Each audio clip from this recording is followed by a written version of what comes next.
آیت نمبر 32. وَلَقَدِ اسْتُهْزِئَ بِرُسُلٍ مِّن قَبْلِكَ فَأَمْلَيْتُ لِلَّذِينَ كَفَرُوا ثُمَّ أَخَذْتُهُمْ فَكَيْفَ كَانَ عِقَابِ. آپ سے پہلے بہت سے رسولوں کا مذاق اڑایا جا چکا ہے، مگر میں نے ہمیشہ منکرین کو ڈھیل دی اور آخر ان کو پکڑ لیا. پھر دیکھ لو میری سزا کتنی سخت تھی. یہ مضمون بھی کئی دفعہ آ چکا کہ بہت لوگوں نے مذاق اڑایا، کیا کچھ نہیں کہا رسولوں کو. اللہ تعالیٰ مولا دیتا رہا. اللہ بے خبر نہیں تھا، نہ اب بے خبر ہے، نہ اللہ ان کے ہاتھوں مجبور ہے. ان کی تو ڈور اللہ کے اختیار میں تھی، اللہ کے ہاتھ میں تھی.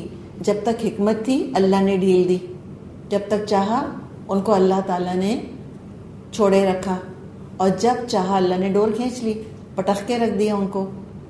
سخت عبرتناک دردناک سزا مسلط کر دی ان کے اوپر. اور کیوں کی؟ ان کے اپنے کرتوتوں کی وجہ سے.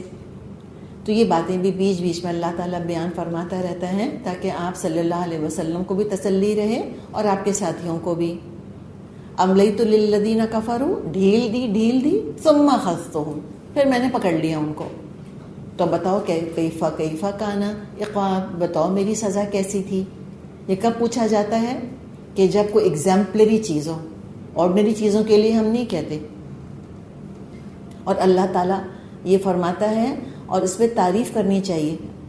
کوئی دیکھیں، کوئی کمپیریزن نہیں ہے، ٹھیک ہے. وَلَهُ الْمَثَلُ الْأَعْلَى. ہم کب کہتے ہیں کیسا پکا ہے کھانا؟ جب یقین ہو کہ خوب تعریف ہوگی. کیسی لگ رہی ہوں میں؟ کیا سوال، کیا جواب چاہیے ہوتا ہے؟ موٹی لگ رہی ہو، ایسی لگ رہی ہو، ویسی لگ رہی ہو، بری نہیں. ہم کو پتہ ہے کہ تعریف ہوگی. تو جب اللہ پوچھتا ہے فَكَيْفَ كَانَ عِقَابِي، کیسا تھا میرا عذاب، کیسی تھی میری سزا، ہم کہیں الحمدللہ رب العالمین. اللہ کل تعریف تیرے لیے ہے، کل شکر ہے تیرا کہ کیا تو نے سزا دی، جان چھڑائی دنیا والوں کی ان سے، ورنہ پتہ نہیں کتنے لوگوں کے لیے اتنا ہاربل رول ماڈل بنے رہتے. تو اللہ تعالیٰ کی چھوٹ میں بھی تعریف ہے اس کی، اور پکڑ میں بھی اللہ کی تعریف ہے. افمن هو قائم على كل نفس بما كسبت، وہ جو ہر ایک متنفس پر نظر رکھتا ہے، ہر متنفس کی کمائی پر جس کی کہ نظر ہے. افمن هو قائم على كل نفس بما كسبت.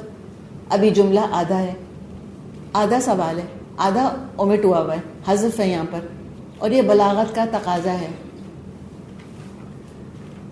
پوری بات ایسے ہوگی کہ وہ ذات جو ہر نفس پر نگران ہے اور اس کے وجود اور قیام کا باعث ہے، تو کیا تم ایسی ہستیوں کو شریک اس کا بنا رہے ہو جن کے پاس نہ علم ہے نہ قدرت؟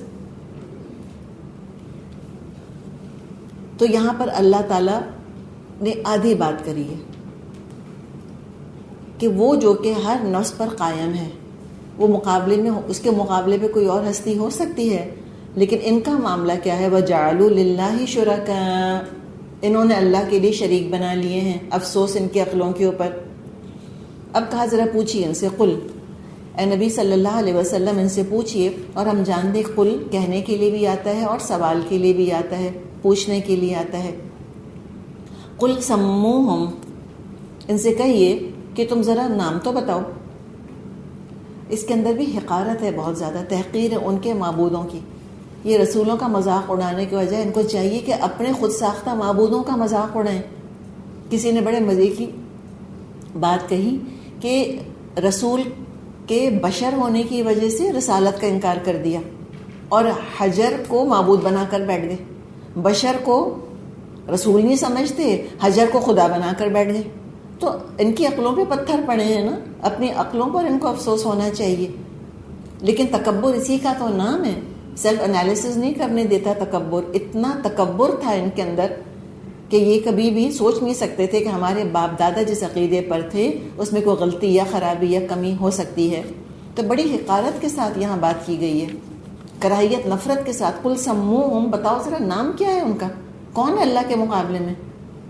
ام تنبئونہ بما لا یعلم فی الارض ام بظاہر من القول بل زین للذین کفروا مکرهم وصدوا عن السبیل وَمَن يُضْلِلِ اللَّهُ فَمَا لَهُ مِنْ هَادٍ.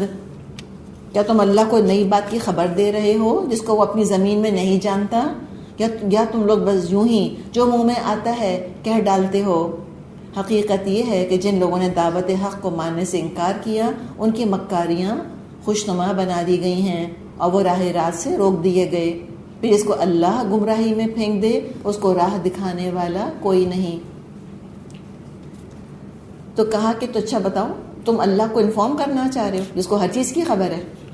یہ تکبر ہے تمہارا یا ایسے ہی تم باتیں کر رہے ہو وداؤٹ اینی پروف؟ ثبوت کوئی تمہارے پاس نہیں، فرضی ذہنی معبود تم نے بنا لیے، حالانکہ پیدا سب کو اللہ نے کیا.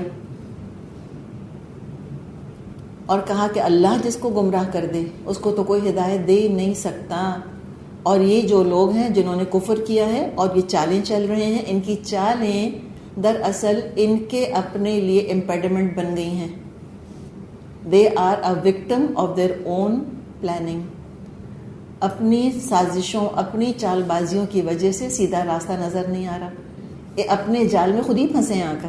یہ سب سے مزے کی بات ہے. ابو جہل اپنے ہی جال میں پھنسا، ابو لہب فرعون اپنے ہی جالوں میں پھنسے.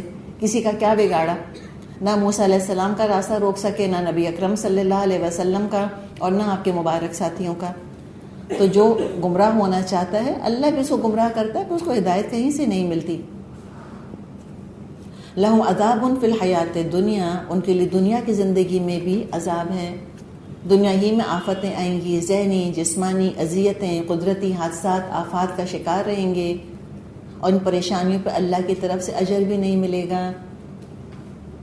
تو دنیا کا عذاب تو صرف ایک قسط ہے دراصل، ابھی تو آخرت کا ادھار باقی ہے. وَلَعَذَابُ الْآخِرَةِ أَشَقُّ، آخرت کا عذاب تو شدید تر ہے.